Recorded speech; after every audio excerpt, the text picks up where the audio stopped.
Oh ya, Assalamualaikum warahmatullahi wabarakatuh. Waalaikumsalam. Waalaikumsalam warahmatullahi wabarakatuh. Baik ya, kita lanjut ya di mata kuliah kedua ya, pengantar ekonomi makro ya. Nah, hari ini kita akan membahas ya, berbicara tentang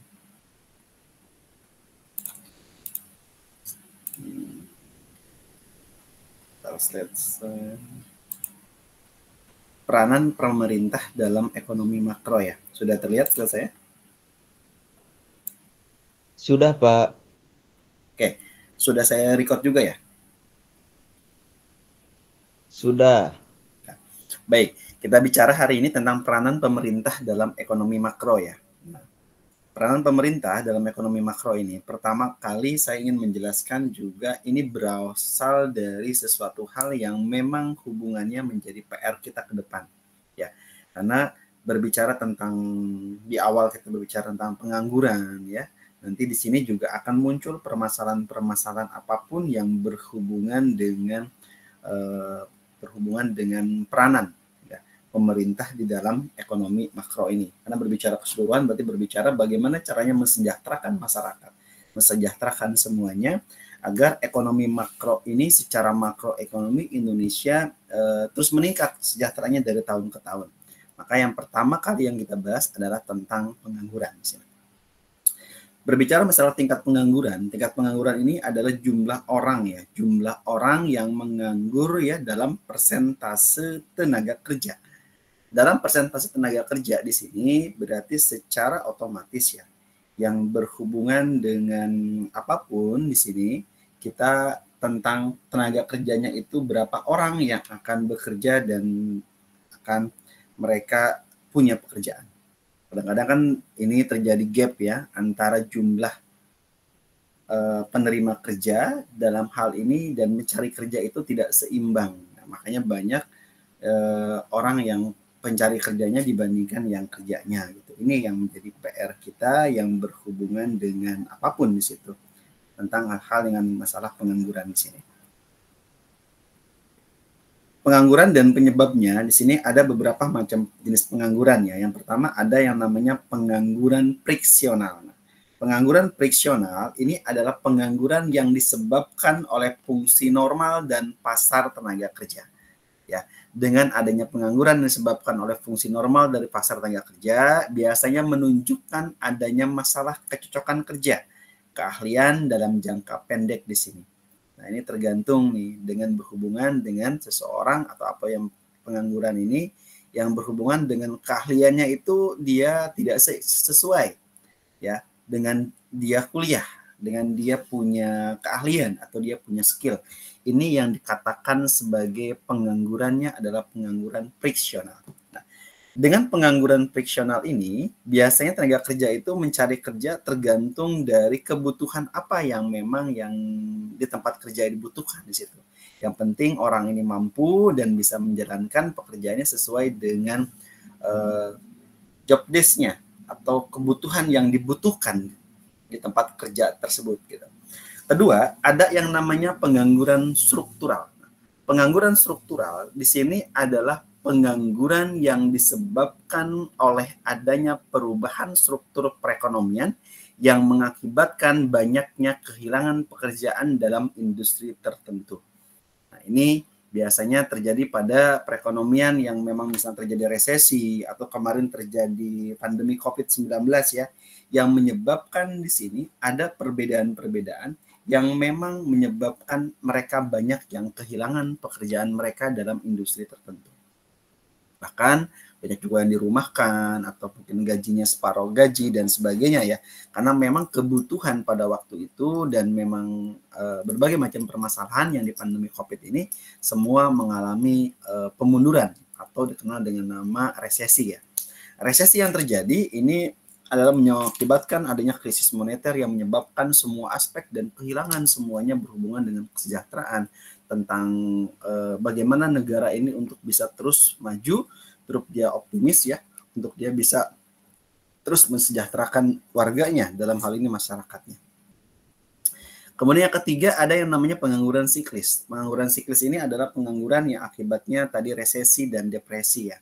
Kalau terjadinya di sini ada resesi ya, ada ibaratnya pemunduran yang ditakutkan resesi itu terjadi, ini biasanya kenaikan dunia ya, dengan kenaikan dunia tentang masalah hal apapun yang bernamanya itu tentang kenaikan misalnya BBM, tidak hanya Indonesia, tapi dunia, ini juga berpengaruh nih terhadap pengangguran siklis. Sehingga biasanya perusahaan dia akan mengurangi tenaga kerjanya gitu dengan sendirinya gitu ya. Nah, ini yang mengakibatkan oleh pengangguran siklis kan. Nah, biasanya resesi ini juga adanya periode penurunan ekonomi ya. Ini terjadi dalam beberapa bulan atau mungkin sampai beberapa tahun ya. Biasanya ditandai dengan adanya pengangguran yang meningkat tadi, atau mungkin peningkatan atau investasi, orang yang mau berinvestasi itu menurun gitu. Nah, ini adalah resesi. Nah, kemudian kalau berbicara depresi, ini adalah kondisi ekonomi yang lebih parah, ditandai dengan penurunan ekonomi yang berkepanjangan ya. Kemudian juga pengangguran yang sangat tinggi ya, serta penurunan yang signifikan di dalam perdagangan dan produksi. Nah, depresi ini biasanya berlangsung lebih lama dan lebih sulit untuk pulih dari resesi ini. Nah, ini biasanya terjadi sama negara-negara yang memang mereka kehilangan, misalnya ada tentang pertumbuhan ekonomi yang mereka tidak bisa bayar dengan pinjaman hutang PBB dan sebagainya, itu yang menyebabkan mungkin terjadi resesi dan depresi yang lama gitu prosesnya gitu. Bahkan imbasnya tidak hanya pemerintah, bahkan juga tentang masalah kebijakan pemerintah, policy pemerintah, atau bahkan tentang keberlangsungan suatu negara tersebut pun berpengaruh di situ. Kemudian ada yang namanya pengangguran dan output agregat. Pengangguran ini cenderung turun ya bersama dengan turunnya output agregat ya, dan demikian juga yang sebaliknya. Jadi kalau pengangguran ini turun, nah dengan berbagai macam masukan output apapun, nah ini juga akan berpengaruh terhadap penurunan pengangguran yang ada. Nah, ini adalah pasar tenaga kerja klasik ya, di mana pasar tenaga kerja ini ada kurva penawaran tenaga kerja, di mana dia menunjukkan bahwa jumlah yang akan ditawarkan oleh rumah tangga. Kurva permintaan ya tenaga kerja ini menunjukkan jumlah yang akan diminta oleh perusahaan pada tingkat upah tertentu gitu.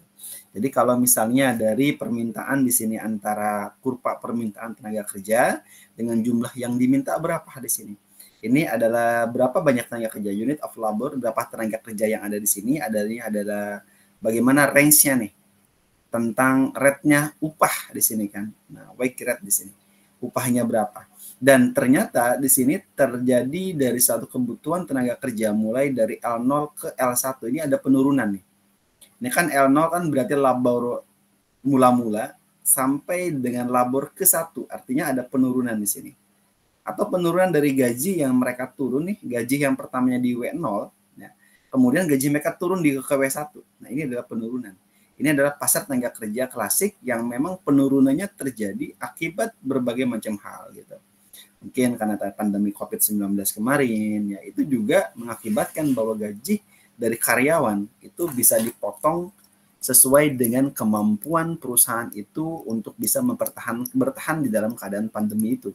Apakah mereka bisa bertahan, ataukah mereka mengeluarkan sebagian tenaga kerja, dan sebagainya, itu adalah salah satu win-win yang memang disebabkan oleh pandemi. Kemudian ada lagi sticky wage. Nah, sticky wage ini adalah rigiditas mengarah ke bawah ya dari upah sebagai penjelasan keberadaan pengangguran.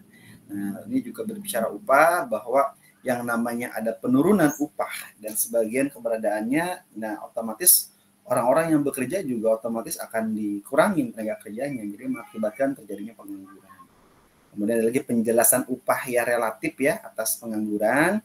Ini berbagai macam hal nih, mulai dari penjelasan atas sticky wage ini, di mana pekerja akan menolak pemotongan upah jika pekerja di perusahaan lain yang tidak dianggap mengalami pemotongan yang serupa. Kalau misalnya itu terjadi hanya di perusahaan tempat dia bekerja saja, tetapi tidak melibatkan perusahaan lain yang memang ada pemotongan. Tetapi kalau pandemi kemarin, otomatis kan semua dipotong. Nah, secara otomatis kalau misalnya semua ada pemotongan ini nggak masalah. Kenapa dikatakan tidak bermasalah? Karena memang pemotongannya itu karena memang pandemi dan semuanya itu untuk mempertahankan kehidupan mereka, perusahaannya, kemudian jumlah tenaga kerjanya ya. Kita pun bekerja juga ada yang namanya WFH dan ada namanya WFO ya. Bahkan hampir mayoritas 80% itu WFH semua, work from home semua. Nah, yang bisa bekerja WFH ini biasanya hanya posisi tertentu yang bisa bekerja WFH gitu. Karena kalau bagian produksi yang memang dia harus terus memproduksi, dia tidak bisa, harus dia kerja WFH di rumah nggak bisa. Baik kalau untuk masalah staffing sampai dengan ke manajer ya mungkin bisa mereka bekerja ya yang tidak mengharuskan mereka harus datang, tidak menciptakan barang ya atau ini mungkin nggak masalah mereka untuk WFH. Tapi mungkin akan terjadi bermasalah kalau ketika misalnya mereka itu ya mengerjakan suatu barang produk yang harus datang ke kantor dengan mesin dan segala macam, itu yang menyebabkan mereka terjadinya pengangguran yang diakibatkan tidak ada win-win, tidak ada solusi untuk bisa meng-WFH-kan mereka. Kemudian di mana pekerja juga akan menolak pemotongan. Nah, ini kalau misalnya bisa ditelaporkan ya di Undang-Undang Tenaga Kerjaan itu ada ya, itu bisa. Tapi kalau di pandemi kemarin tidak bisa karena memang keadaan eksidensi. Tidak bisa. Kemudian bagaimana kita berbicara nih ada perjanjian mengenai upah ya. Perjanjian mengenai upah ada di sini adalah kontrak sosial atau implisit ya. Mulai dari perjanjian yang tak terucap antara pekerja dan perusahaan bahwa perusahaan tidak akan memotong upah. Nah, memang di dalam perjanjian ya kalau teman-teman lihat di dalam SPK surat perjanjian paruh waktu atau perjanjian tertentu ya dalam waktu tertentu itu mulai dari perjanjian yang tak terucap antara pekerja dan perusahaan bahwa perusahaan ini tidak akan memotong upah. Tapi juga ada dalam kontrak eksplisit. Dalam kontrak eksplisit di situ ada perjanjian kerja yang menetapkan upah pekerja. Biasanya untuk periode 1 sampai 3 tahun ke depan. Ada lagi COLA. COLA ini Cost of Living Adjustment. Nah, biasanya COLA ini adalah pasal kontrak yang mengkaitkan antara upah dan biaya hidup. Semakin tinggi inflasi, maka semakin tinggi kenaikan upah. Nah, sama teman-teman biasanya kan di setiap tahun sekali di perusahaan itu pasti akan ada namanya kenaikan upah. Dan kenaikan upah biasanya itu akan terjadi misalnya di setiap hari buruh nasional ya, di May Day tanggal 1 Mei itu biasanya mereka menyampaikan aspirasi-aspirasi, salah satunya adalah untuk kenaikan upah. Nah, biasa pemerintah dia tidak bisa mengabulkan semuanya, biasanya pemerintah juga melihat tentang masalah ekonomi ke depannya. Agar apa? Agar tidak bermasalah dengan harga yang semakin melambung tinggi, tidak hanya mengakomodir kelompok tertentu, tapi juga harus mengakomodir seluruh rakyat Indonesia.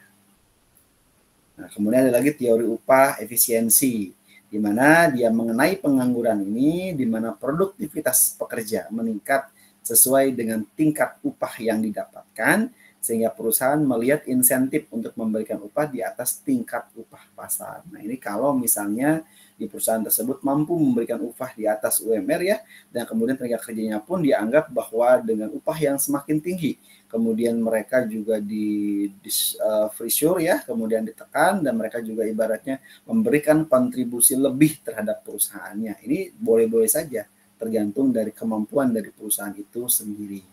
Nah, bagaimana kalau kita bicara hukum upah minimum? Nah, hukum upah minimum ini menetapkan adanya tingkat upah terendah ya, yaitu tingkat minimum per jam dalam pekerjaan apapun. Nah, ini biasa kalau dihitung per jamnya, bukan upah minimumnya.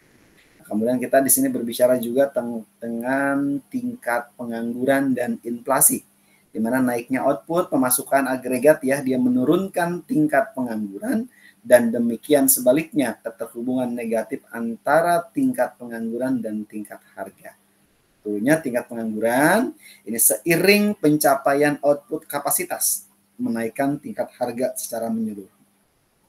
Kemudian ada lagi tingkat inflasi, di mana proses perubahan tingkat inflasi ini dia berpengaruh terhadap perubahan persentase dari tingkat harga itu sendiri. Nah, ini adalah namanya kurva Philip, ya, di mana kurva Philip ini menunjukkan adanya keterhubungan antara tingkat inflasi dan tingkat pengangguran yang ada. Sehingga ini ada unemployment rate, jadi ini ada tingkat pengangguran yang ada, ini adalah inflasi ya dalam bentuk persentasenya. Jadi bahasa di sini kalau kita ambil semakin tinggi tingkat pengangguran, maka inflasinya semakin kecil.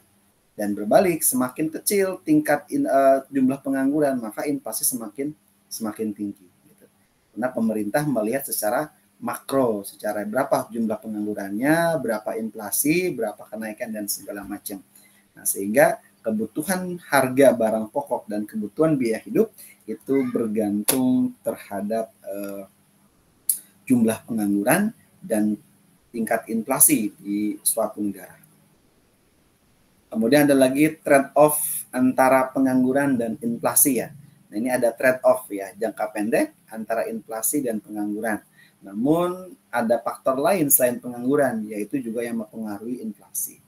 Nah, sekarang bagaimana nih kita pemerintah membuat yang namanya kebijakan ya, yang jauh lebih rumit dari sekedar memilih satu titik di sepanjang kurva yang jelas dan mulus itu. Tapi bagaimana kita membuat suatu keputusan win-win dari pemerintah agar inflasi dan tingkat pengangguran ini dapat ditekan. Nah, ini ada berikutnya tentang tingkat alami pengangguran dan NAIRU. Nah, tingkat alami pengangguran dan pengangguran yang terjadi sebagai bagian dari formal dari fungsi perekonomian. Ada lagi NAIRU. NAIRU itu adalah non-accelerating inflation rate of unemployment ya, di mana yang terjadi tingkat inflasi yang tidak bertambah cepat dari pengangguran. Ini yang diharapkan ya, bahwa pemerintah dengan sendirinya, bahwa dengan tingkat pengangguran, dengan tingkat inflasi yang ada yang bertambah cepat, maka diharapkan pemerintah dapat menekan pengangguran yang ada.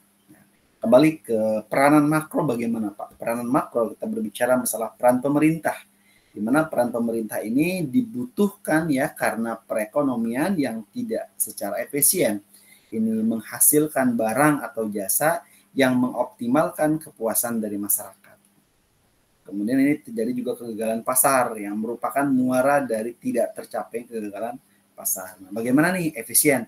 Secara menyeluruh kegiatan perekonomian di Indonesia bahwa menghasilkan dalam hal ini produsen baik berupa barang dan berupa jasa yang ada, mereka dapat mengoptimalkan untuk apa Pak?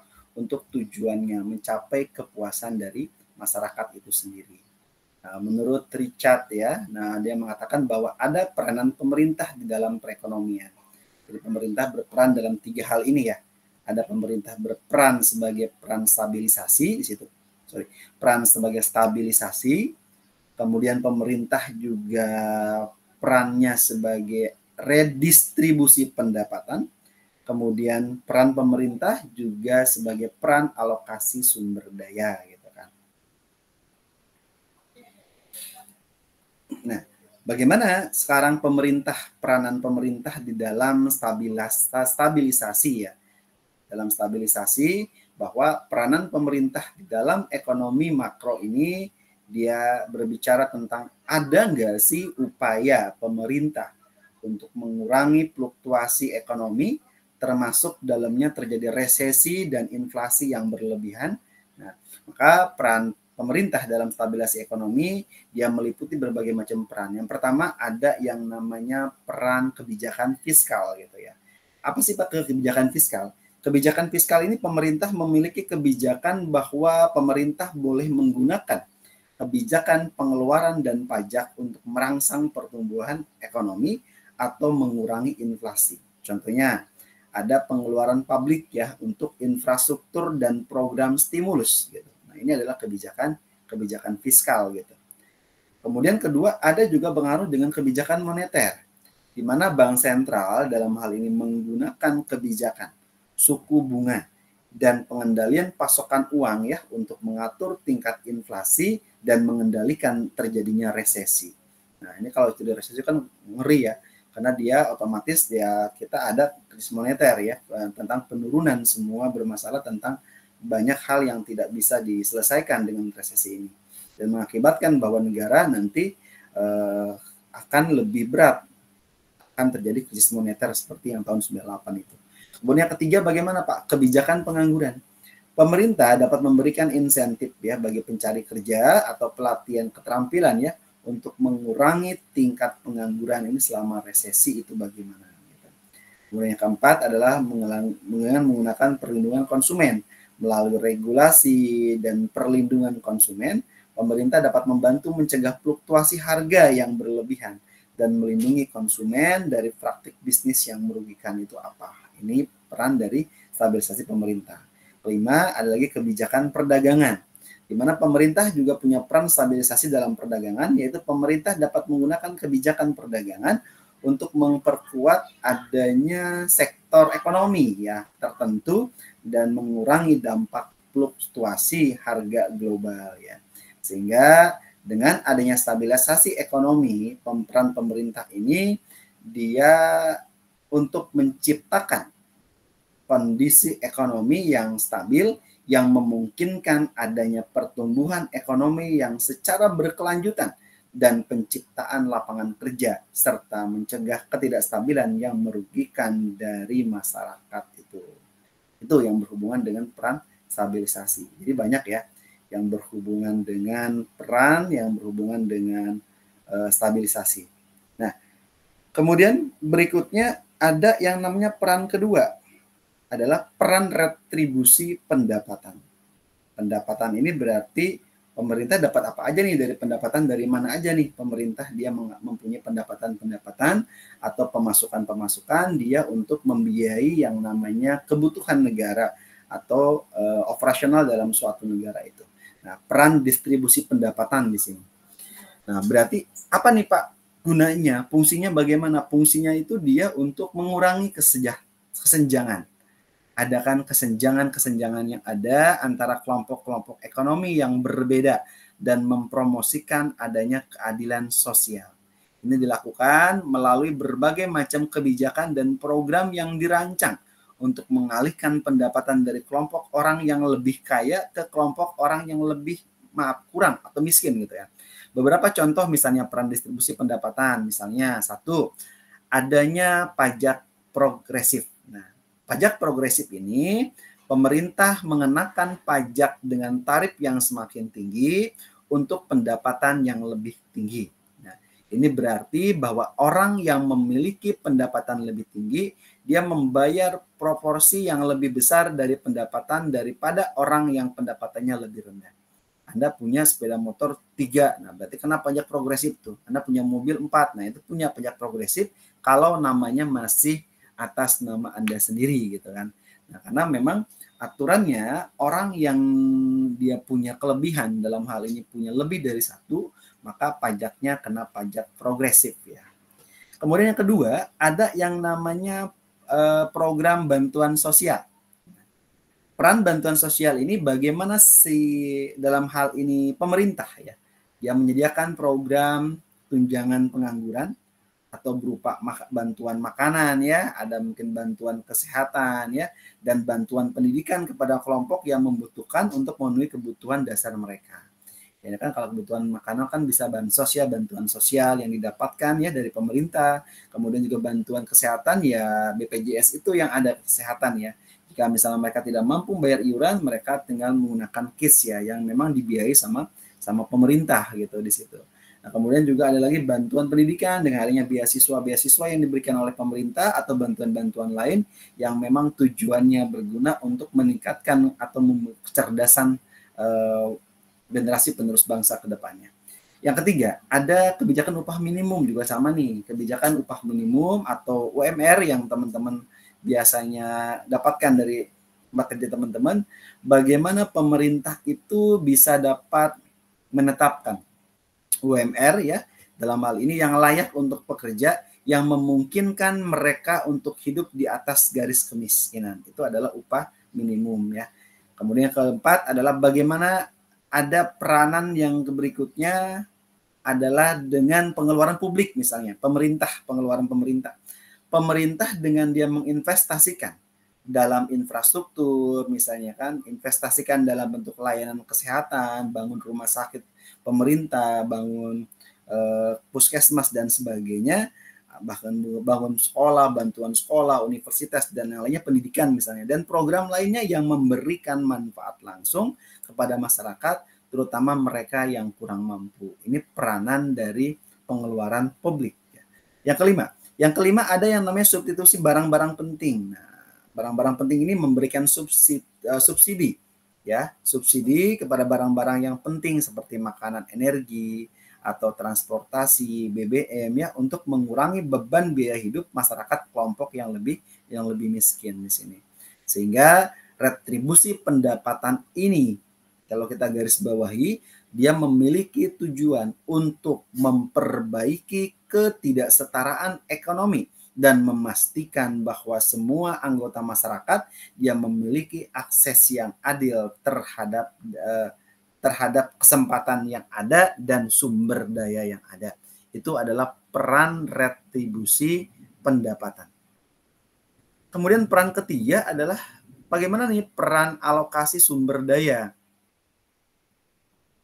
Nah, kalau berbicara resource, berbicara sumber daya, berarti kita berbicara adalah berbagai macam orang-orang yang ibaratnya tidak hanya sumber daya manusia, cuma di dalam juga berbicara juga dengan sumber daya alam yang ada di dalamnya. Gitu. Peran alokasi sumber daya ini dalam ekonomi, ini biasanya pemerintah, dia untuk memastikan bahwa sumber daya yang terbatas dialokasikan dengan efisien untuk memenuhi kebutuhan dan keinginan masyarakat. Dan ini dilakukan dia melalui mekanisme pasar dan intervensi pemerintah ya. Beberapa aspek peran alokasi sumber daya dia meliputi yang pertama misalnya pasar. Pasar ini bekerja sebagai mekanisme alokasi utama di mana harga dan permintaan menentukan yang namanya penggunaan sumber daya. Produsen ya maupun dia konsumen yang bertindak sesuai dengan harga dan kebutuhan mereka.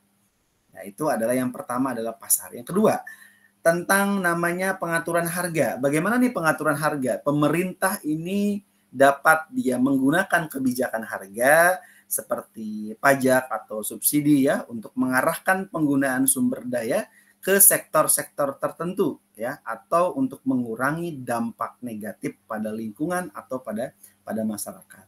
Nah, kalau harga semakin tinggi, tidak pemerintah kontrol, tidak pemerintah tekan, maka pasar akan membuat harga semaunya mereka. Ini yang mengakibatkan nanti akan terjadi chaos, ya, akan terjadi permasalahan yang agak crowded ya, yang agak susah ya dikendalikan jika itu sudah terjadi.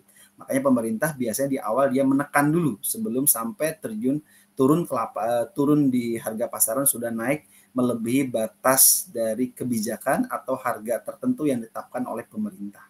Yang ketiga ada namanya regulasi. Nah, bagaimana pemerintah ini dia dalam mengatur ya, dalam mengawasi pasar untuk memastikan persaingan yang sehat, yang mencegah adanya monopoli atau praktek bisnis ya yang merugikan dan mempromosikan efisiensi dalam alokasi sumber daya yang ada. Itu regulasinya bagaimana. Nah, yang keempat adalah investasi publik. Dengan investasi publik, pemerintah di sini bagaimana dia bisa mengalokasikan sumber daya ya untuk investasi di dalam infrastruktur ya, di dalam pendidikan, layanan kesehatan ya, yang penting untuk pertumbuhan ekonomi jangka panjang. Dan tujuannya apa? Tujuannya untuk kesejahteraan masyarakat. Yang kelima adalah peran alokasi sumber daya adalah berperan pengambilan keputusan ekonomi. Di mana dalam hal ini individu maupun bisnis dan pemerintah dia harus bisa memilih bagaimana mereka akan menggunakan sumber daya mereka berdasarkan namanya preferensi kebutuhan dan tujuan ekonomi mereka. Nah, alokasi sumber daya yang efisien ini bertujuan untuk apa? Untuk meningkatkan kesejahteraan masyarakat ya secara keseluruhan dan memaksimalkan hasil dari penggunaan sumber daya yang terbatas. Ini menurut Richard yang berhubungan dengan peranan pemerintah dalam ekonomi. Berikutnya ada 5 kondisi yang menciptakan kondisi ada terjadi kegagalan pasar di sini. Dengan adanya kondisi yang menciptakan kondisi kegagalan pasar ini, yang pertama biasanya terjadi kegagalan pasar dalam bersaing. Adanya hal-hal yang mencegah terjadinya persaingan ya di pasar sehingga pasar tidak bisa berjalan ya menjadi pasar yang bersaing sempurna. Ini merupakan penyebab terjadinya kegagalan pasar. Contohnya terbentuknya pasar monopoli. Kalau pasar monopoli ya berarti dikuasai hanya satu orang. Nah, ini yang menyebabkan harganya melambung tinggi. Dengan harganya melambung tinggi secara otomatis ya, maka tidak bisa bersaing dengan siapapun. Barangnya dia satu barang dan orang swasta tidak boleh ikut andil di dalamnya, sehingga yang menyebabkan nanti terjadinya adalah dimonopoli sama siapa. Misal Pertamina. Pertamina ini adalah BBM yang memang dibutuhkan oleh masyarakat dan dimonopoli sama pemerintah. Walaupun saat ini ada yang tidak dimonopoli. Pemerintah mengizinkan beberapa BBM yang dari luar negeri ya, ada Pipo, ada Shell ya, ada yang lainnya gitu. Nah, itu adalah mengakibatkan bahwa tidak terbentuknya pasar monopoli. Kalau terbentuknya pasar monopoli, semua orang harus beli, tidak ada pilihan lain kecuali dia sendiri. Nah, ini terjadi kalau pasar persaingan bebas ya, ini terjadi di luar negeri. Indonesia dibatasi dan tidak boleh kita memonopoli salah satu pasar atau apapun. Termasuk swasta pun, listrik pun sekarang sudah ada sebagian sahamnya investasinya dari swasta kan, sehingga tidak dimonopoli lagi sama pemerintah. Yang kedua, ada yang namanya adanya keberadaan barang publik. Di sini ada namanya perlindungan polisi, pertahanan nasional, kesehatan masyarakat ya, sanitasi, dan peradilan sengketa antara warga yang masyarakat sulit ya dipenuhi oleh sistem. Nah, perusahaan swasta ini dia merupakan contoh barang publik ya yang membutuhkan ya peran serta pemerintah ya sebagai penyedianya. Di mana pelayanan ini tersebut disediakan pemerintah bagi semua warga masyarakat gitu. Nah, ini adanya keberadaan barang publik. Dengan adanya keberadaan barang publik dengan sendirinya, maka barang-barang ini dengan perlindungan yang ada, mulai dari perlindungan dari pertahanan nasional, kesehatan ya, bahkan sampai dengan peradilan yang ada, ini tetap pelayanannya tersebut disediakan oleh pemerintah yang tujuannya untuk kesejahteraan dan kemakmuran masyarakat.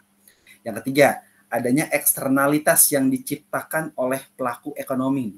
Eksternalitas ini berarti apa? Tingkat seseorang yang memiliki dampak terhadap orang lain, namun tidak ada kompensasi atas dampak yang dirasakan. Eksternalitas ini juga ada dua jenis ya. Ada yang namanya eksternalitas negatif ya. Ada juga di situ namanya eksternalitas positif. Nah, apa bedanya? Dengan adanya eksternalitas tadi, eksternalitas ya, ada di situ dikatakan dia eksternalitas positif dan ada namanya eksternalitas negatif. Ini pelaku ekonomi nih, bagaimana mereka menyediakan semuanya itu dengan berbagai macam hal ya, dengan diciptakan oleh pelaku ekonomi, tapi mereka juga mempunyai dampak. Dampaknya apa? Dampaknya akan muncul yang namanya yang tidak tercermin dalam biaya atau manfaat yang dibayari atau diterima oleh pihak yang terlibat di dalam kegiatan tersebut. Nah, tadi ada dua jenis eksternalitas ya, ada yang pertama, ada yang positif. Nah, apa maksudnya? Ini terjadi ketika kegiatan ekonomi memberikan manfaat tambahan kepada pihak lain yang tidak terlibat dalam kegiatan tersebut. Contohnya apa? Ketika perusahaan misalnya membangun taman kota yang juga dinikmati oleh masyarakat, nah di sekitarnya secara gratis. Nah, ini adalah positif ya. Pemerintah membangun ya dengan menggunakan biaya pemerintah, kemudian juga taman tersebut bisa digunakan oleh semua orang dan free, gratis ya.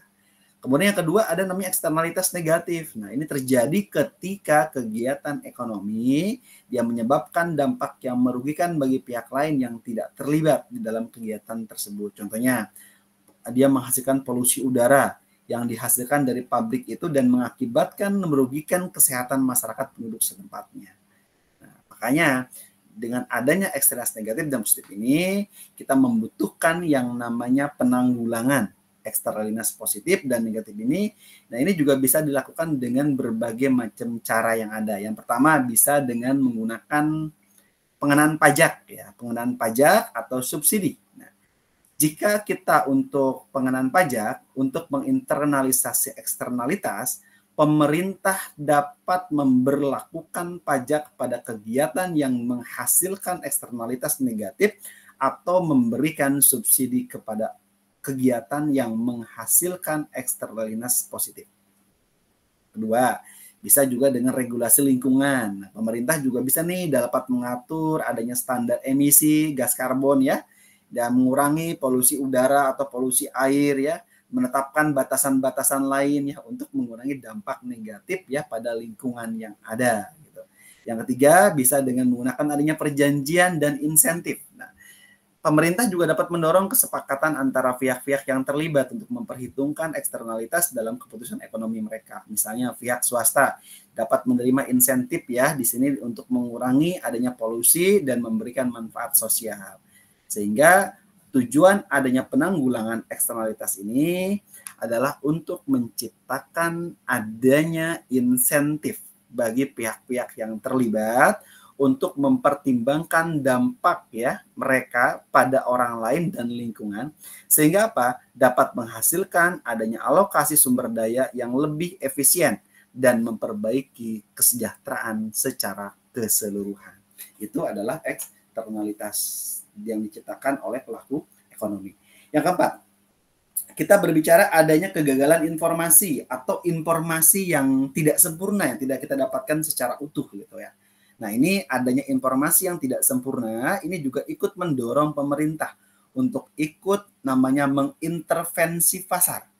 Salah satu hal yang nyata yang menunjukkan pentingnya peran pemerintah terkait dengan informasi yang tidak sempurna ini adalah adanya label halal pada produk makanan ini. Nah, ini adalah informasi yang sempurna. Jadi produk-produk halal ini kalau yang muslim kan itu sangat penting sekali. Karena mereka dapat mengkonsumsi dengan nyaman dan aman dan tanpa was-was dari keraguan-raguan kalau barang produksi tersebut atau barang yang dikonsumsi ini merupakan barang yang halal. Yang kelima, adanya ketidakstabilan makroekonomi. Dengan adanya ketidakstabilan makroekonomi, terutama terkait dengan tingkat pengangguran dan stabilitas harga, ini merupakan alasan selanjutnya dari perlunya investasi pemerintah. Maka pemerintah perlu melakukan investasi ya untuk mengurangi pengangguran, menambah kembali jumlah tenaga kerja yang ada sehingga jumlah pengangguran dapat ditekan secara makroekonomi gitu. Nah, ini peran pemerintah dalam ekonomi makro ya. Ada beberapa peran pemerintah di dalam ekonomi makro. Jadi pemerintah memiliki 3 kebijakan utama. Ya. Kebijakan utama ini adalah kebijakan yang memang pemerintah secara ekonomi ini dapat membuat semuanya ini menjadi lebih aman ya, lebih seimbang, balancing di antara yang lainnya, sehingga kebijakan-kebijakan atau policy-policy pemerintah ini bermanfaat untuk kesejahteraan masyarakat. Kebijakan yang pertama adalah kebijakan fiskal, di mana kebijakan fiskal ini di mana penggunaan pengeluaran pemerintah dan perpajakan untuk mengatur aktivitas ekonomi. Baik tujuan utamanya adalah untuk mencapai pertumbuhan ekonomi yang stabil, mengendalikan adanya inflasi, dan memperbaiki distribusi pendapatan. Nah, ini ada beberapa instrumen nih dalam kebijakan fiskal, meliputi 1, pengeluaran publik. Pemerintah wajib melihat nih, bagaimana pemerintah dapat menggunakan pengeluaran ini untuk proyek infrastrukturnya, bagaimana kemampuannya, bagaimana layanan sosialnya, dan bagaimana program stimulus untuk merangsang pertumbuhan ekonomi dan menciptakan lapangan kerja. Gitu. Itu kebijakan dalam pengeluaran publik. Yang kedua, ada namanya kebijakan pajak. Pemerintah dapat mengatur tarif pajak dan struktur pajak ya untuk mengatur pendapatan dan pengeluaran masyarakat serta untuk mempengaruhi adanya perilaku ekonomi. Misalnya ada pajak progresif tadi ya yang sudah disampaikan sebelumnya dapat mengurangi ketidaksetaraan pendapatan dan sementara insentif pajak ini merangsang investasi dan atau merangsang konsumsi buat pemerintah. Yang ketiga adanya pengeluaran defisit atau pengeluaran yang surplus. Pemerintah dapat memilih nih untuk menghabiskan lebih banyak daripada mereka terima defisit ya atau mengumpulkan lebih banyak daripada yang mereka habiskan di situ. Atau yang surplus ya untuk mengontrol aktivitas ekonomi dan mengelola utang negara. Yang keempat, ada kebijakan retribusi. Di mana kebijakan retribusi ini adalah kebijakan fiskal juga yang digunakan untuk memperbaiki distribusi pendapatan baik melalui transfer langsung, baik melalui subsidi atau melalui program bantuan sosial. Yang kelima adalah kebijakan kontrasiklis, di di mana pemerintah dapat menggunakan kebijakan fiskal ini untuk dia menyeimbangkan adanya siklus ekonomi dan mengurangi pengeluaran selama periode ekspansi ekonomi dan meningkatnya selama terjadinya resesi. Dengan adanya aktivitas kebijakan fiskal ini tergantung dari berbagai macam faktor di dalamnya, termasuk kondisi ekonomi, kebijakan moneter yang sejalan, serta faktor politik dan sosial. Juga kebijakan fiskal juga sering memerlukan ya penyesuaian yang tepat agar sesuai dengan tujuan ekonomi jangka panjang dan kondisi saat ini. Itu yang berhubungan dengan kebijakan peranan pemerintah di dalam menentukan kebijaksanaan fiskal. Kemudian yang kedua adalah kebijaksanaan moneter atau kebijakan moneter ya. Di mana kebijakan moneter ini adalah upaya bagaimana pemerintah yang dilakukan oleh bank sentral suatu negara dia untuk mengatur jumlah uang yang beredar bagaimana, kemudian suku bunganya bagaimana, kemudian kebijakan lainnya untuk mencapai tujuan ekonomi tertentu. Tujuan utamanya adalah bagaimana mereka untuk bisa menstabilkan dalam mencapai stabilitas harga yang baik, pertumbuhan ekonomi yang seimbang, dan stabilitas sistem keuangannya bagaimana. Nah, ini ada beberapa instrumen nih di dalam kebijakan moneter. Yang pertama, kita harus bisa yang namanya kontrol suku bunga. Jadi tugasnya bank sentral nih. Bank sentral dalam mengatur suku bunga, dia untuk mempengaruhi tingkat investasi, tingkat konsumsi, dan tabungan dalam perekonomian. Misalnya, menurunkan suku bunga dapat merangsang adanya pinjaman dan investasi, sementara menaikkan dapat mengendalikan adanya inflasi. Kedua, ada namanya operasi pasar terbuka. Ya. Bank sentral ini dapat membeli atau menjual ya sekuritas pemerintah di pasar terbuka untuk mempengaruhi jumlah uang yang beredar dan suku bunga. Membeli sekuritas ini akan meningkatkan adanya likuiditas dan menurunkan suku bunga. Sementara menjualnya juga ini akan memiliki efek yang sebaliknya. Yang ketiga adalah persyaratan cadangan bank. Nah, bank juga sama di bank sentral dalam mengatur persyaratan cadangan minimum yang harus dimiliki oleh bank-bank yang harus dimiliki.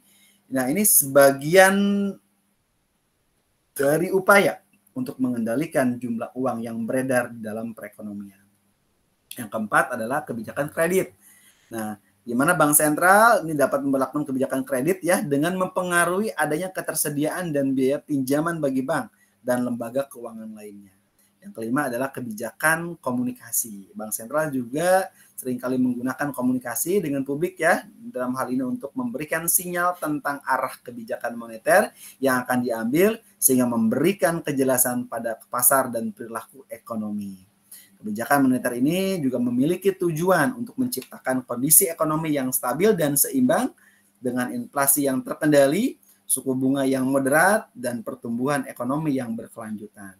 Dalam melakukan kebijakan ini, bank sentral harus mempertimbangkan berbagai macam faktor, termasuk kondisi ekonomi domestik dan global ya, serta resiko-resiko yang terkait dengan setiap tindakan apa yang diambilnya gitu ya.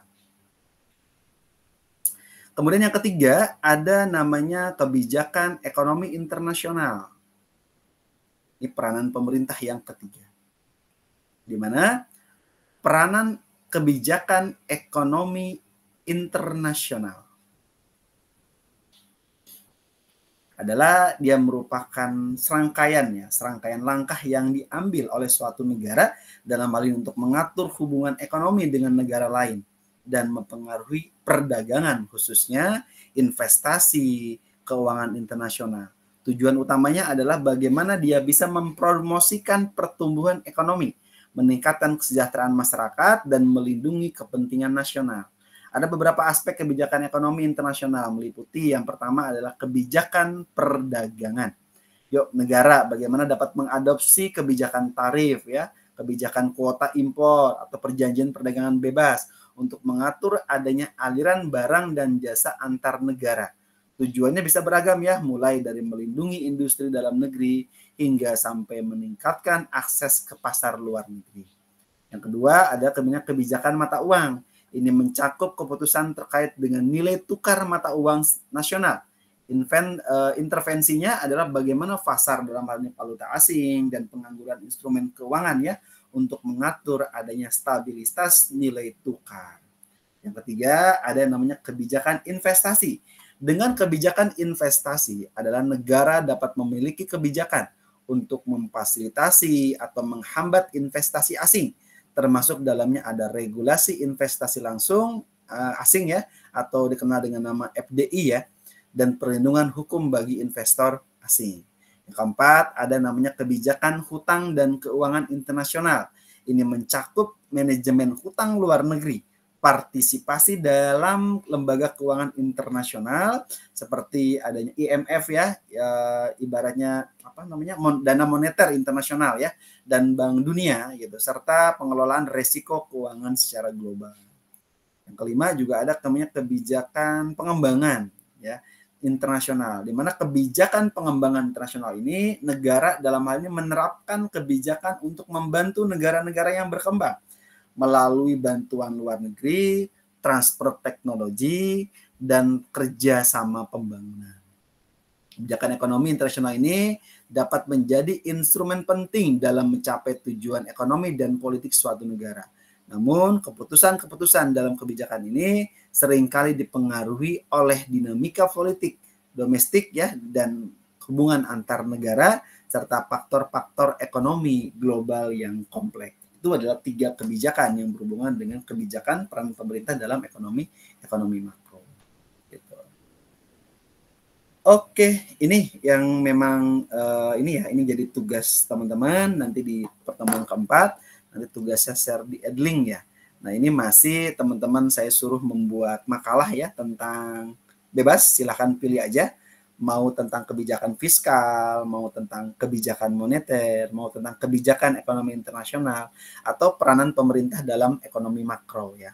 Ketentuan judul, pengertian pembahasan, kesimpulan, dan daftar pustaka, saya serahkan ke teman-teman sendiri. Silahkan pilih dulu yang mana hubungnya. Nah makalah ini nanti teman-teman pilih salah satu, kemudian hubungkan pengaruhnya terhadap kondisi COVID-19 yang kemarin ya. Nah, saat ini kan pasti kebijakannya kan kalau saat ini sudah normal kembali ya. Nah, kemudian kalau kondisi pada saat pandemi COVID yang kemarin ya sudah 2 tahun yang lalu ya, 2001 sampai 2021 2023 itu. Nah, itu ada masa-masa dan memang itu kebijakannya sangat beragam ya. Sehingga pemerintah dalam hal ini memiliki kondisi ya yang memang berbeda dari kondisi yang memang seharusnya yang terjadi di saat normal gitu. Monggo, silakan.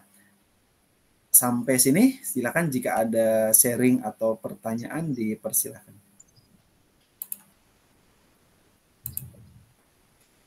Izin bertanya, Pak.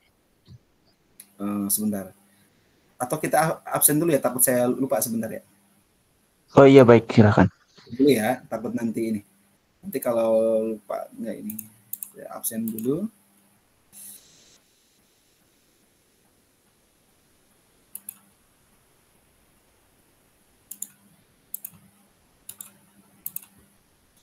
Mohon dibantu yang izin ya, yang sakit di grupnya.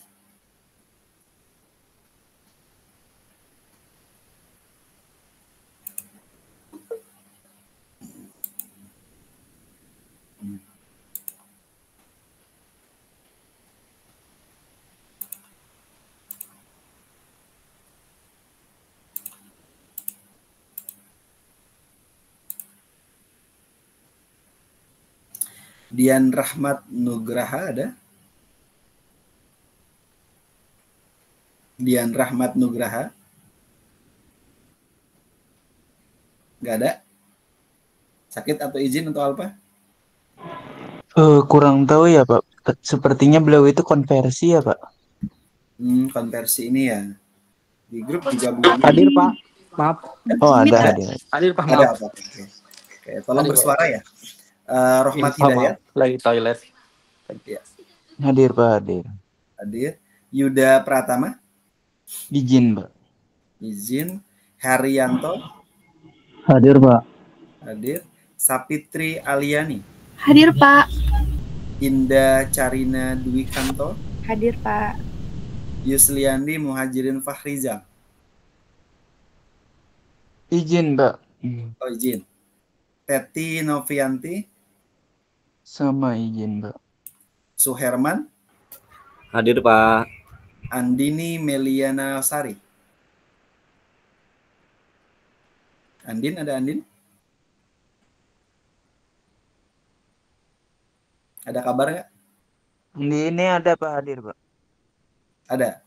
Muhammad Irfan, Hadir Pak. Asep Septian, sorry. Hadir. Hadir Pak, hadir. Snaini Awalia. Hadir, Pak. Hadir, oke.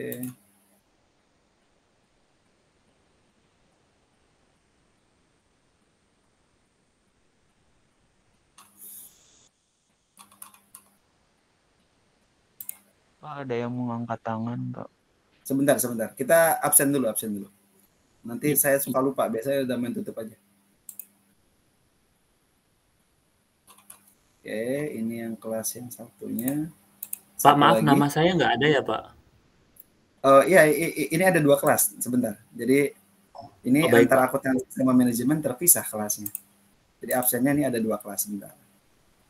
Saya nggak tahu nanti ada di yang tadi atau ada yang di sini. Nanti kalau nggak ada dua-duanya baru komentar. Wawan Sulistianto. Hadir Pak. Hadir. Naila Latifa Zahra. Hadir, Pak. Era Setianingsih. Hadir, Pak. Seli Mutia Nurifani. Hadir, Pak. Hanuna Salsabila. Hadir, Pak. Stefani Anastasia. Hadir, Pak. Iko Dwi Maharini. Hadir, Bapak. Dwi Asti. Dewi Asti ada? Izin Mbak, izin. Izin. Oke. Ada yang belum saya absen? Hari sebelumnya udah saya itu juga kan? Absen juga kan? Yang hari sebelumnya yang memang hadirnya di agak telat FRS sudah saya itu juga. Sudah saya rubah. Oke, monggo silakan jika ada pertanyaan dipersilahkan. Tadi yang angkat tangan silakan. Iya, Pak. Tadi saya terkait tugas, itu tuh tugas untuk individu apa kelompok, Pak, bikin makalah? Makalah itu tugas individu, karena kalau kelompok biasanya nanti tugasnya ada bikin PowerPoint-nya, ada makalahnya, ada presentasinya, itu kalau kelompok. Berarti kalau hanya makalah saja, itu biasanya tugasnya tugas individu. Iya, nah kan itu materinya kalau tidak salah tadi ada 4, berarti ada beberapa yang sama kemungkinan gitu ya, Pak, untuk materinya.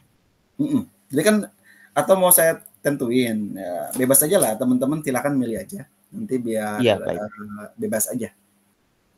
Silakan suka-sukanya milih yang mana yang dari keempat tadi ya. Ada 4 tadi berhubungan dengan kebijakan ya, kebijakan pemerintah. Namanya kebijakan moneter ya, ada kebijakan ekonomi internasional ya, ada kebijakan pemerintah dalam makroekonomi. Kalau pemeranan pemerintah dalam makroekonomi berarti ini total semua ya, dari pembahasan secara umum ya dengan mata kuliah hari ini sebenarnya itu kalau berhubungan dengan ininya. Gitu.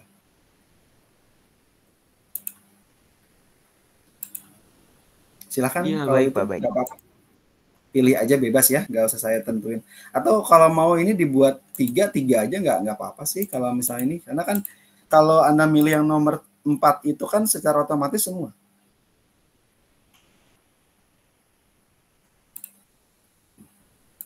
Nih kalau Anda milih 4, dia semua itu. Peran pemerintah dalam ekonomi makro ya, berarti semua itu. Semua kebijakan itu yang dibahaskan. Tapi kalau teman-teman hanya milih salah satu, ya mangga silahkan. Jadi tinggal teman-teman nanti tentuin gitu, kira-kira nanti milihnya yang mana gitu. Jadi pengumpulannya paling lambat tanggal 1 Juni berarti ya, pas ketika jamnya jam UTS gitu.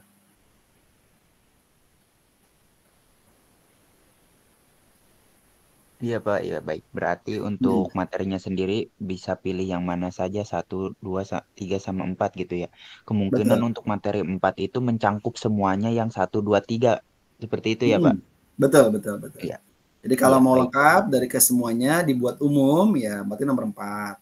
Tapi kalau misalnya mau buatnya yang itu aja berarti yang nomor 1 atau nomor 2 atau nomor 3. Silakan. Iya, baik Pak. Ada lagi? Silakan. Monggo.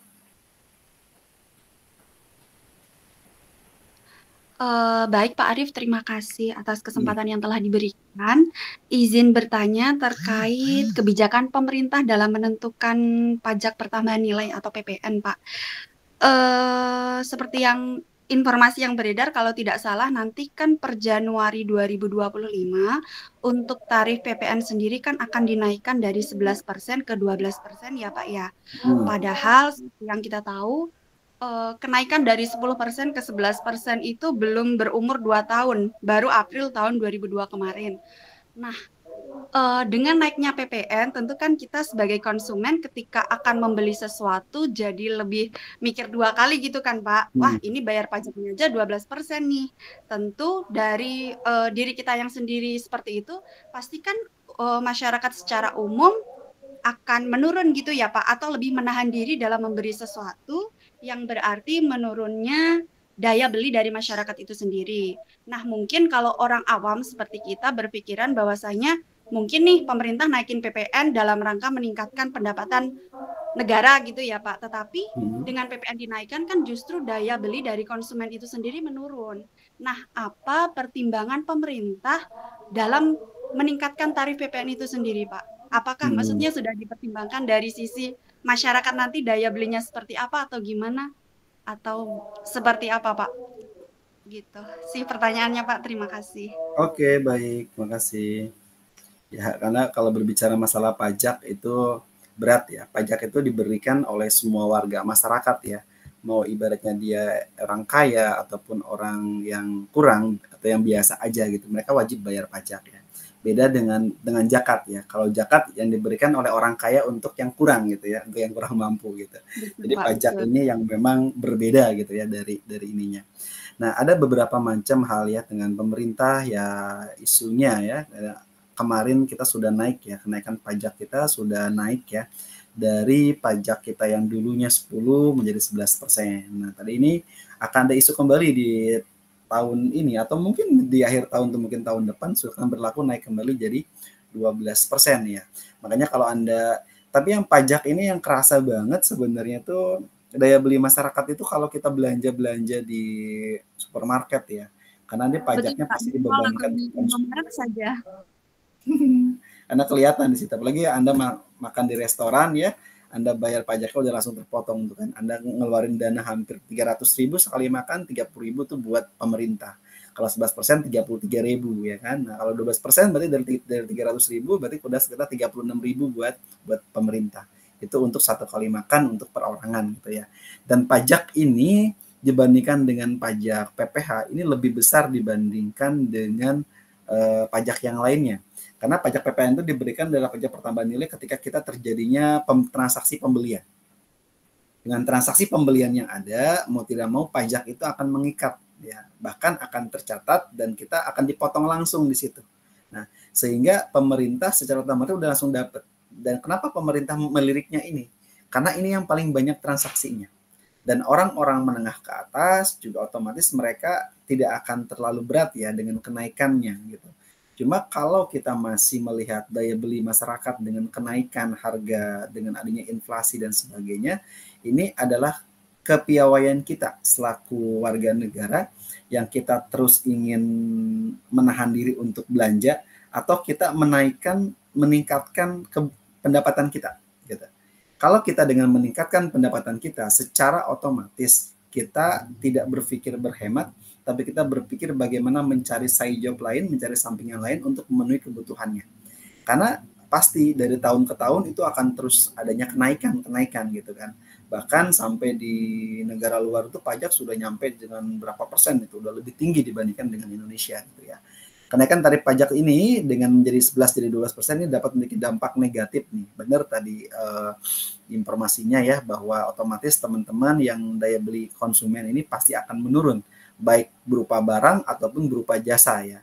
Sehingga konsumen mungkin akan mengurangi pengeluaran mereka. Ada beberapa pertimbangan yang pemerintah pikirkan dan pemerintah sudah rapat mendiskusikan apapun terhadap kenaikan pajak PPN. Biasanya yang pertama adalah pendapatan tambahan.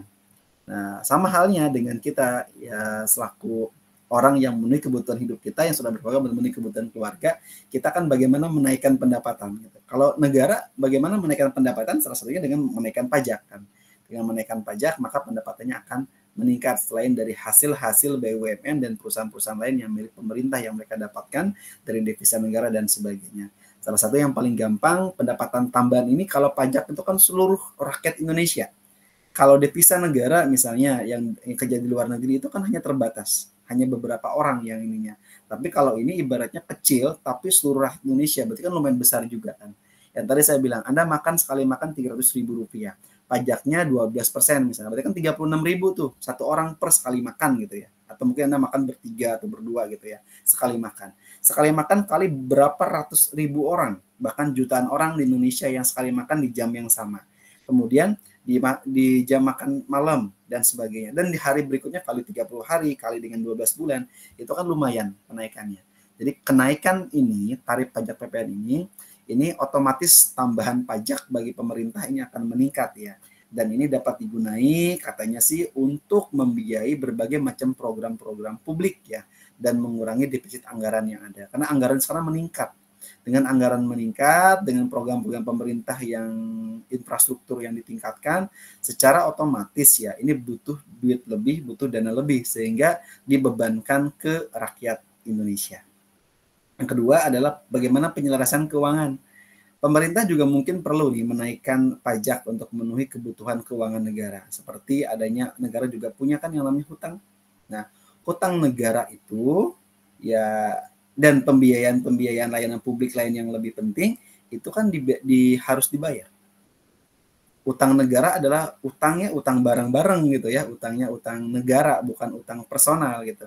Bukan utang presiden tapi dia utang seluruh rakyat Indonesia gitu kan. Nah, sehingga dengan adanya hutang negara ini, berhutang atas nama negara, berarti ini adalah kebijakan memutuskan penghutang itu adalah butuh yang namanya persetujuan dari DPR dan MPR sebagai perwakilan rakyat, yang ketika mereka setuju, maka utang itu diambil sebagai cara bagaimana untuk meningkatkan berbagai macam negara kita agar jadi negara yang maju gitu kan. Sehingga dengan adanya sendiri, dengan kebijakan utang, membayar utang yang semakin lama semakin tinggi, suku bunga dan sebagainya, maka langkah yang paling cepat adalah dengan menaikkan pajak ya, yang terlihatnya kecil 1% gitu. Bahkan Pertalite di Jakarta saat ini sudah ada namanya Pertamina Green 95, yang memang di Jakarta itu sudah mulai agak berkurang tuh Pertalite. Ini juga salah satu untuk mengurangi subsidi Pertalite ya, kemudian subsidi itu digantikan dengan yang lain, dialokasikan dengan penggunaan yang lainnya, sehingga Pertalite ini yang ada subsidinya sudah mulai berkurang. Pertama kan juga ada subsidi, tapi tidak terlalu besar seperti Pertalite kan. Sama halnya sekarang dialihkan ke Pertamina Green ya, Pertamina Green 95 atau berapa tuh ya, dengan sendirinya. Sehingga dengan sendirinya yang namanya ini orang akan beralih ke Pertamina Green itu, dan Pertamax akan balik ke sana, sehingga subsidi yang diberikan besar setiap ininya akan berkurang. Ini tujuannya untuk apa? Untuk membiayai layanan publik dan juga untuk pembayaran utang negara yang sudah jatuh tempo mungkin ya. Kemudian yang ketiga juga adanya pengendalian inflasi. Dengan menaikkan pajak PPN, pemerintah juga dapat mengendalikan permintaan konsumen. Konsumen meminta kan, mau tidak mau kan pemerintah juga menekan ya. Konsumen juga akhirnya menekan harga dan dia mau beli, akhirnya berpikir beberapa kali nggak jadi beli, sehingga inflasi yang akan disebabkan oleh ini akan semakin menurun dan mencegahnya terjadi inflasi yang secara berlebihan. Yang keempat, bisa juga dengan adanya redistribusi pendapatan. Nah, kebijakan ini juga bisa nih untuk memeratakan beban pajak antara konsumen dan pendapatan yang berbeda. Namun perlu diperhatikan bahwa kenaikan PPN ini mungkin lebih membebani konsumen ya dengan pendapatan rendah karena mungkin mereka menghabiskan sebagian besar pendapatannya untuk barang-barang yang mereka konsumsi. Nah, ini yang memang PR kita. Dan biasanya kita sekarang akan mengurangi biasanya orang yang biasa suka makan di restoran mungkin sekarang sudah mulai menurun ya, makanya di warung makan atau mungkin makannya mungkin dia belanja sendiri dan dia masak sendiri dan sebagainya untuk memenuhi kebutuhannya sehingga daya beli masyarakat menurun sehingga retribusi pendapatan juga otomatis ya agak tertekan ya, agak menekan ya sehingga tidak terlalu banyak daya beli atau permintaan dari konsumen. Yang kelima juga bisa pengaruh terhadap investasi. Kenaikan pajak PPN dalam hal ini juga dapat mempengaruhi adanya keputusan berinvestasi perusahaan. Karena biaya produksi yang semakin lama semakin meningkat, ini dapat mempengaruhi pertumbuhan ekonomi jangka panjang. Nah, meskipun ada beberapa alasan ya yang dengan kenaikan tadi tarif pajak PPN naik ya dari 11 ke 12%, pemerintah juga harus perlu dia mempertimbangkan dampaknya juga terhadap konsumen ini. Yang biasanya nanti restorannya rame jadi nggak rame gitu kan, yang biasanya mereka ibaratnya mendapatkan omset keuntungan lebih besar sehingga juga para produsen dalam hal ini yang menawarkan hukum penawarannya juga akan menurun yang didapatkan. Jadi kalau ibaratnya seperti efek domino ya, kena semua gitu. Jadi produsen juga kena, konsumen juga kena ya. Yang dapat mendapatkan tambahan adalah pemerintah yang mendapatkan dari 11% naik jadi 12%. Oleh karena itu, maka penting dampaknya terhadap konsumen kita pikirkan dan juga pertumbuhan ekonomi dan keadilan sosial. Oleh karena itu langkah-langkah seperti kompensasi yang didapatkan oleh kelompok dengan pendapatan rendah dan penggunaan pendapatan tambahan yang stimulus ekonomi dapat diperlukan untuk merendahkan dampak negatifnya. Makanya UMR naik gitu ya. Tapi kan ada beberapa kelompok-kelompok orang yang memang pekerjaannya tidak bisa menaikkan harganya, tidak menaikkan gajinya mereka gitu ya. Mungkin kalau di perusahaan karena undang-undang ketenagakerjaan itu aturannya sudah ada. Bahkan saat ini sudah tidak ada lagi kan pengangkatan karyawan tetap ya, yang mayoritas saat ini kebanyakan itu dari kontrak ke kontrak gitu. Karena zaman sekarang karena saking banyak tenaga kerja dan ibaratnya silih berganti kan antara satu dengan yang lainnya, dan kita selaku tenaga kerja dan kita juga tidak terlalu harus ibaratnya ini banget ya, bekerjalah sesuai dengan dengan porsinya kita, dan ketika kita sudah bekerja kita mendapatkan kompensasi berupa gaji yang kita dapatkan. Jadi kalau saya sih berpikir tidak ada yang namanya ini ya, yang namanya seperti loyalitas ya, atau yang namanya kerajinan dan segala macam, karena semua itu akan hilang musnah kalau ketika sakit. Ketika misalnya orangnya sudah nggak ada, sudah meninggal, dan besoknya sudah ada pengganti yang baru yang menggantikan kita gitu. Jadi win-winnya saat ini itu satu dengan lain sama-sama berjuang bagaimana mereka mensejahterakan pribadinya, diri dan keluarganya, dan mereka berusaha semaksimal mungkin. Yang pertamanya mereka bekerja dengan kenaikan gaji sesuai dengan inflasi yang ada gitu kan. Untuk apa? Untuk mereka agar mereka bisa mendapatkan keuntungan dari gaji yang mereka dapatin untuk memenuhi kebutuhan hidupnya. Selebihnya kalau Anda bisa berwirausaha itu lebih baik gitu dibandingkan dengan dengan Anda bekerja ya. Jadi mau tidak mau nih win-winnya ke depan. Jadi selamanya Anda berpikir semaksimal mungkin, kerja di apapun boleh. Tapi Anda berpikir semaksimal mungkin karena di masa tua itu ada usia pensiun, umur 55 tahun kita udah pensiun gitu kan. Sehingga dengan sendirinya kita akan mengakibatkan bahwa kita akan menjadi orang yang ibaratnya sudah tua kan udah nggak bisa ngapa-ngapain. Itu PR kita ke depan gitu ya, jadi pajaknya. Ya Indonesia masih ini ya, kalau saya cek di internet juga Jepang juga pajak PPN-nya masih 10% ya. Jepang dikenakan sebagian besar pajak juga perdagangan dalam negeri itu masih 10%. Pajak PPN tertinggi di negara mana? Ada yang tahu?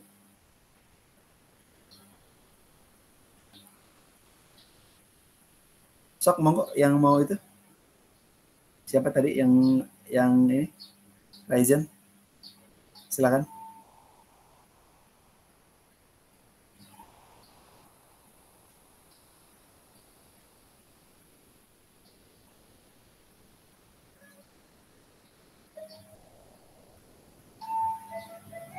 ada nih pajak PPN tertinggi biasanya diterapkan oleh negara-negara di Skandinavia.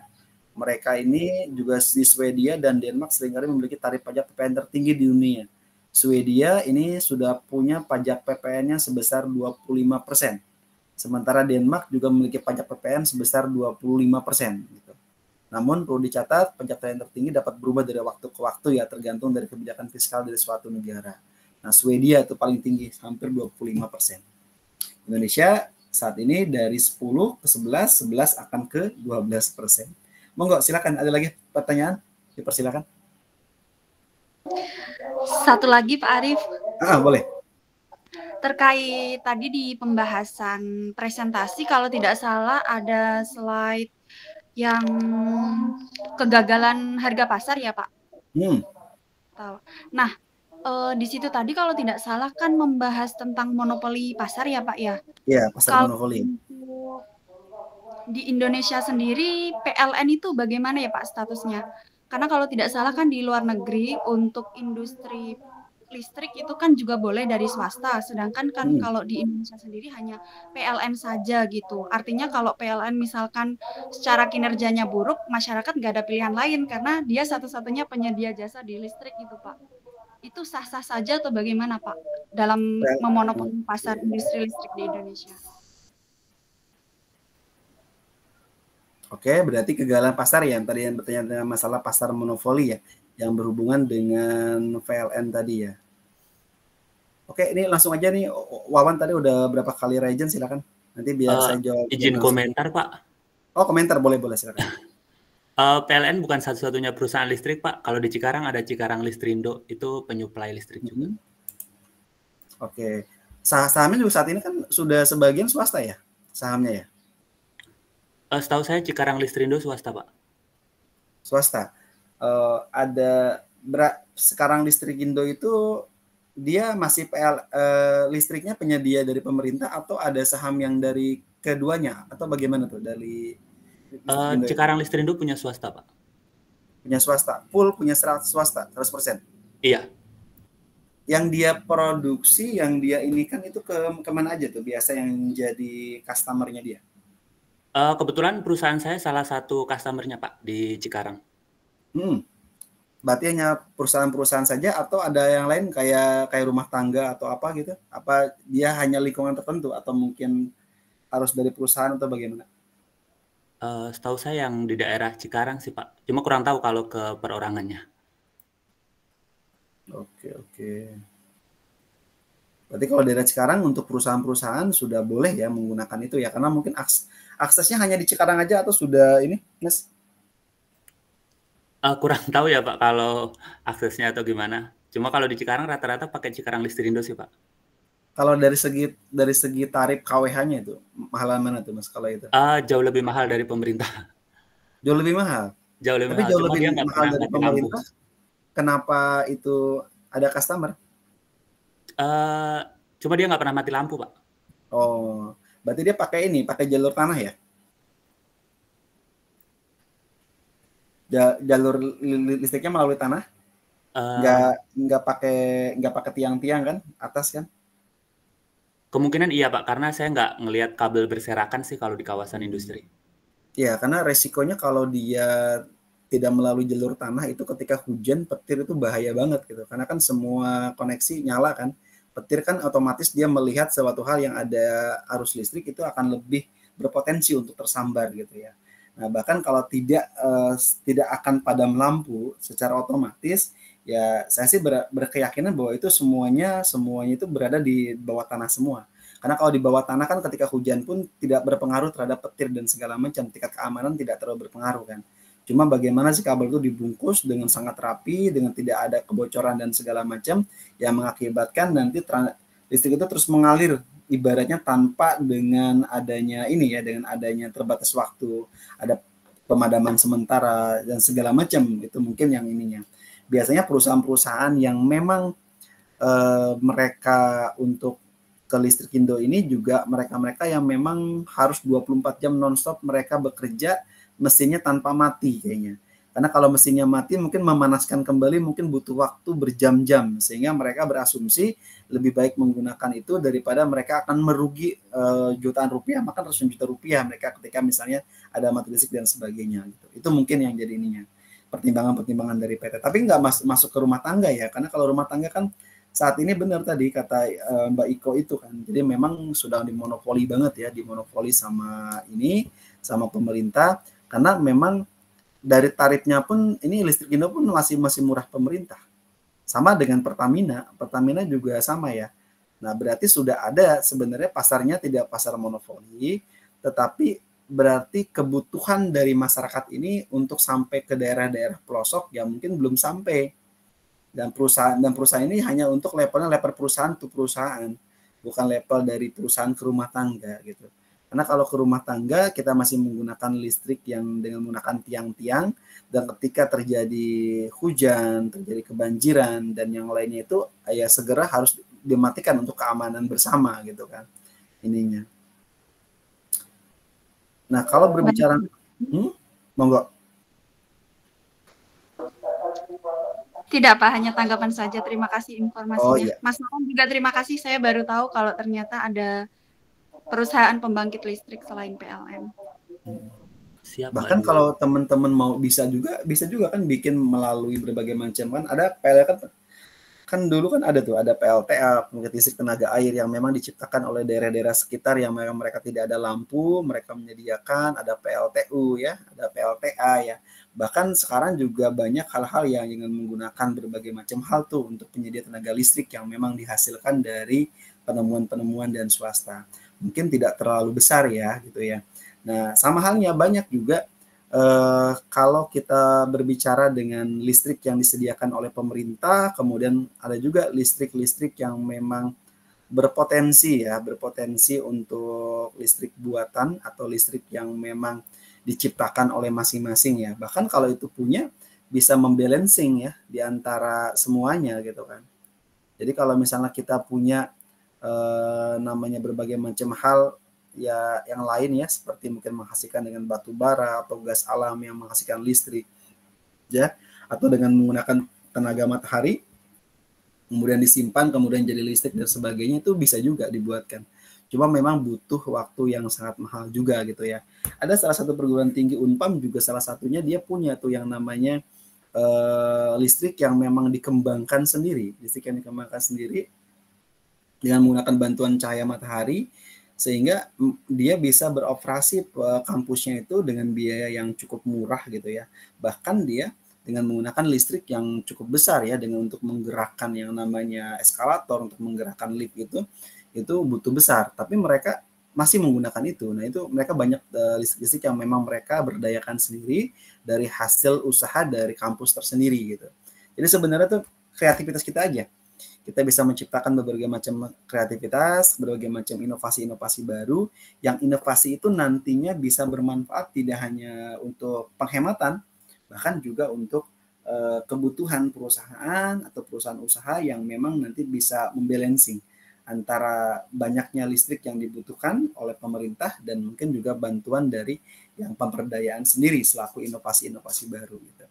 Sama dengan listrik Indo ini kan, dia juga sama kan, dia menciptakan sendiri itu dengan apanya, sehingga yang penting tersedia jumlah berapa besar arus yang memang dibutuhkan untuk customer-customernya, agar selama 24 jam tadi bilang Mas Wawan itu tidak boleh mati gitu. Selama 24 jam itu wajib semuanya on semuanya gitu. Jadi otomatis dia bekerja tuh.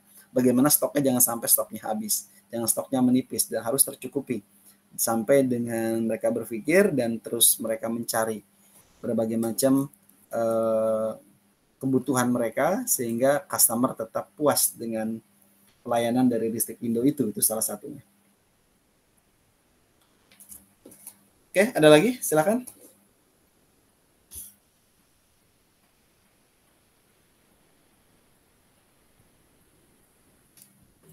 Cukup kalau tidak ada?